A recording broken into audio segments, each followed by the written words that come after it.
assunto agora é a saúde da coluna vertebral, porque hoje, 5 de agosto, é o Dia Nacional da Saúde e por que não falar então sobre a coluna, que representa aí uma grande queixa da maioria dos brasileiros. Nosso entrevistado é o médico neurocirurgião Guilherme Rossoni, que está com a gente em 95,5 FM, também pelas redes sociais da CBN Maringá. Olá, muito bom dia, tudo bem? Bom dia, Luciana. Muito obrigado aí pelo convite, pela oportunidade de estar podendo compartilhar um pouquinho aqui do nosso conhecimento. Bom dia ao ouvinte da CBN Maringá. Vai ser muito importante comentar aí, justamente hoje, no Dia Mundial da Saúde, um pouquinho da saúde, né, das medidas protetivas e preventivas para doenças da coluna, tá? Que é o nosso grande objetivo aqui, o foco. E a saúde da coluna, né, aliás, as dores na coluna são queixas frequentes de pacientes? Com certeza. No consultório é a principal demanda nossa. Pra você ter uma noção, a Organização Mundial de Saúde, a OMS, tem alguns estudos que mostram que 80% das pessoas no mundo inteiro, tá, vão ter algum episódio de dor na coluna, seja no pescoço, na coluna dorsal, na lombar, ao longo da vida. Dores essas que na maioria das vezes são agudas, mas que podem se cronificar também e tornar problemas mais graves. Então, ter uma dor de coluna, ter algum problema de coluna, faz parte do nosso processo de envelhecimento, né? Mas não é normal que essa dor se cronifique. Então, você vê que é uma doença muito prevalente. Estudo recente, voltado já para o Brasil, mostra que, em média, 6 milhões de brasileiros vão sofrer com problemas de coluna anualmente. Você tem uma noção, então, do impacto dessa doença na nossa realidade, né? Uhum. Então quer dizer que ela faz parte do envelhecimento, mas não deveria ser crônica. Então por que que a gente tem tanta dor na coluna? Perfeito. Bom, vale lembrar que sempre que a gente tem o nosso envelhecimento, todos os nossos órgãos, todas as nossas articulações, os ossos vão sofrendo desgaste, né?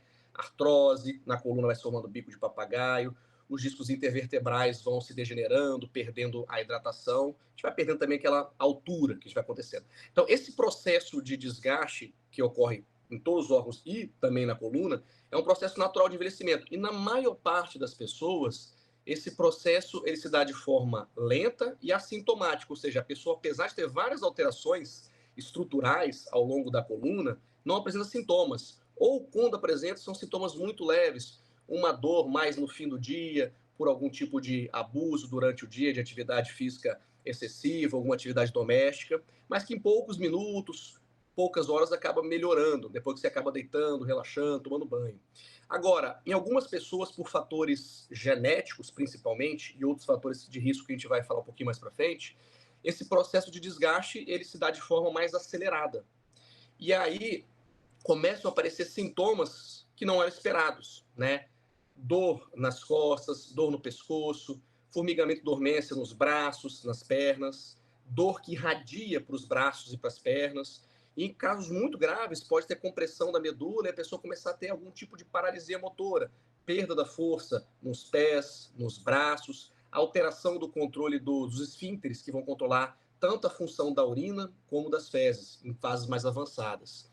Então, é importante a gente saber separar um processo natural de envelhecimento de um processo patológico, né, doentio, né, que se forma no paciente. Por isso é importante ter um acompanhamento de perto, né, com um especialista na coluna e saber que a dor é um sinal de alarme no nosso organismo. É um sinal de que alguma coisa está errada.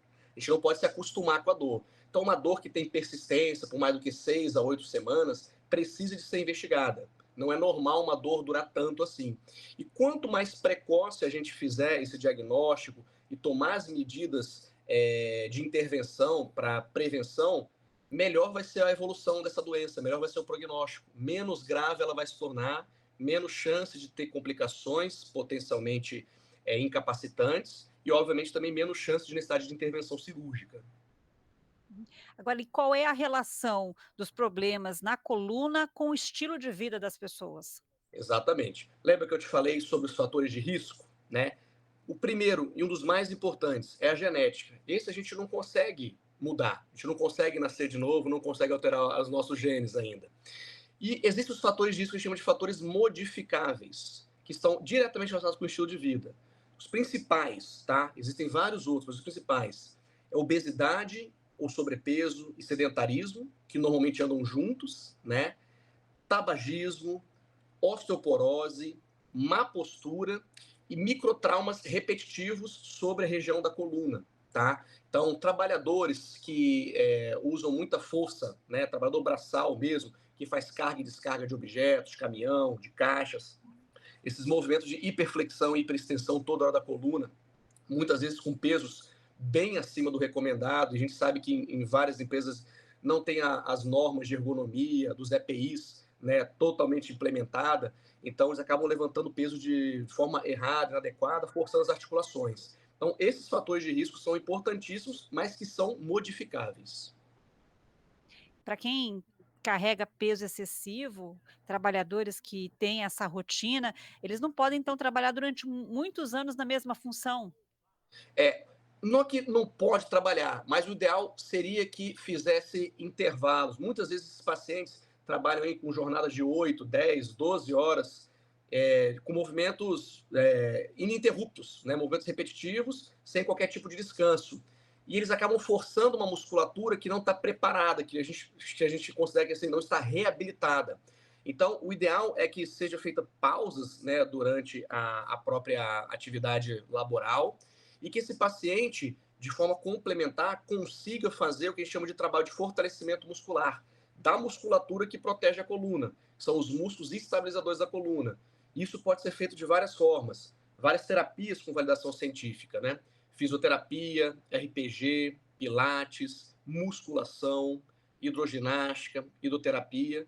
Obviamente também a ginástica laboral, que algumas empresas implementam, também ajuda bastante. Mas mais importante do que isso é, dentro daquela função que ele executa, de carga, de peso, ele procurar, junto da medicina do trabalho, as medidas mais ergonômicas possíveis para se conseguir fazer com a melhor execução e menor força possível. Então, usar os EPIs adequados, realizar os movimentos mais propícios para aquele tipo de atividade. Por exemplo, um exemplo básico, né? É muito comum que a gente vê um objeto no chão, independente da carga que ele tem, do peso, a gente agachar inclinando para frente, né? Quando o certo, na verdade, é a gente agachar com a perna, né, fletindo os joelhos e colocando o objeto entre as nossas pernas, como se fosse abraçar o objeto. E a partir disso, abraçar mesmo o objeto, ou pegar da forma que dá, né, com o encaixe das mãos, e usar a força das pernas para erguer o objeto. Isso é uma medida simples, né?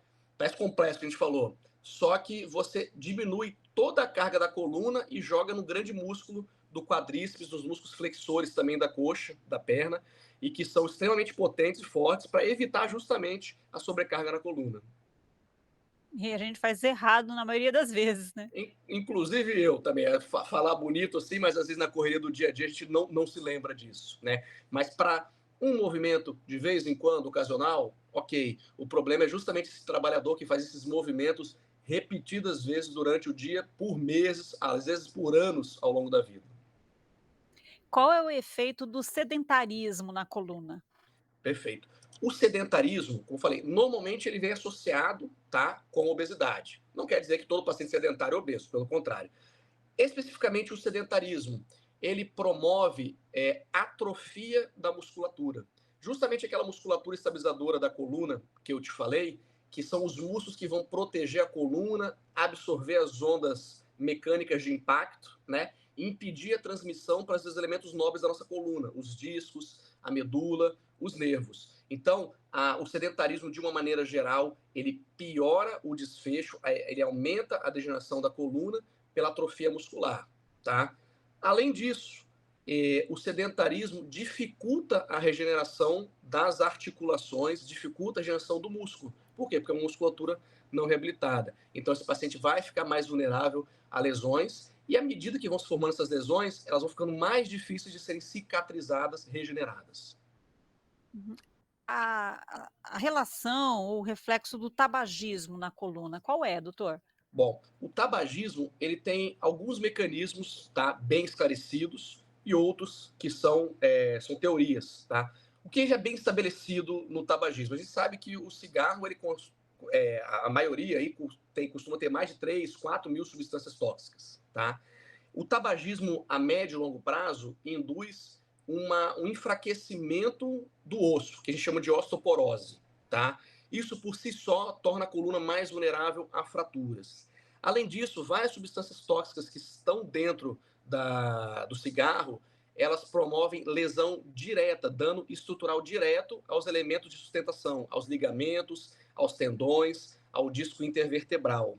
E também o tabagismo promove, por outras substâncias tóxicas, fechamento dos vasos, microtromboses, é o que a gente chama de vasculopatia. Pequenos vasinhos que vão irrigar essas estruturas acabam sendo danificados. Isso dificulta a cicatrização, retarda o processo de regeneração e dificulta também a chegada de nutrientes para que essa articulação se torne mais sadia ou consiga manter essa saúde ao longo dos anos. Nossa, é muito ruim então, hein. Mais um Como em motivo para várias. largar o cigarro. Exatamente, mais um dos motivos, entre os vários outros, aumenta o risco cardiovascular, aumenta o risco de AVC, de pressão alta, de diabetes, tudo isso. Agora, a má postura, né, a postura incorreta é algo que às vezes é até difícil de controlar. A gente agora com o celular, o tempo todo olhando para o celular, no trabalho, a gente acaba se esquecendo desses cuidados, né. Exatamente. A tecnologia veio para ajudar muita coisa, né? Mas também veio para atrapalhar bastante a nossa postura. E a gente está vendo um aumento frequente de dores, principalmente na região do pescoço, cervicalgia, tá? Em pacientes jovens. E a gente começa a reparar que muitos desses problemas relacionados à má postura pelo uso excessivo do pescoço, aqui, ó, fletido. É o que a gente chama de síndrome do pescoço tecnológico, né? O pescoço aqui, ó, quase encostando o queixo no peito. Só para você ter uma noção, Sana, o peso da cabeça de um adulto, a cabeça média, é uns 5 a 6 quilos. Isso na posição neutra. E as vértebras que sustentam a gente aqui, as vértebras cervicais, são vértebras pequenininhas. Só que esse peso relativo, ele vai mudando à medida que a gente vai inclinando a cabeça, à medida que a gente vai fletindo o pescoço. Tanto que na posição de 30 a 45 graus, que é a posição que a gente fica mexendo com o celular, com o tablet, às vezes olhando até no notebook, né? No notebook às vezes não está na nossa altura aqui dos olhos, olho no olho, ele está bem mais baixo. Esse peso relativo da cabeça chega a 25 a 30 quilos, sobre a mesma estrutura frágil das vértebras cervicais. Isso estimula um desgaste das articulações, dos discos, estimula uma sobrecarga dos músculos, então vem aumentando a incidência de dor, tá? Isso também, má postura, muitas vezes, às vezes, largado no sofá, vendo algum tipo de filme, novela, série, e isso também influencia de forma análoga também, porque você desequilibra a postura da coluna, você modifica o que a gente chama de balanço sagital. Uma dúvida muito frequente das mães é o peso das mochilas dos filhos, né. Exatamente. Não só o peso, tá? A forma como ele é distribuído também, tá? Então, uma preocupação muito grande, principalmente na idade escolar, eu tô até quantos quilos eu posso colocar na mochila. Primeiro, o mais importante é você ter uma mochila adequada na altura do ombro, que ela fique totalmente distribuída nos dois ombros, não aquela mochila que fica apoiada com uma alça só do lado direito ou do lado esquerdo. E o recomendado hoje pela Organização Mundial de Saúde é que essa carga não exceda mais do que 10% do peso corporal da criança.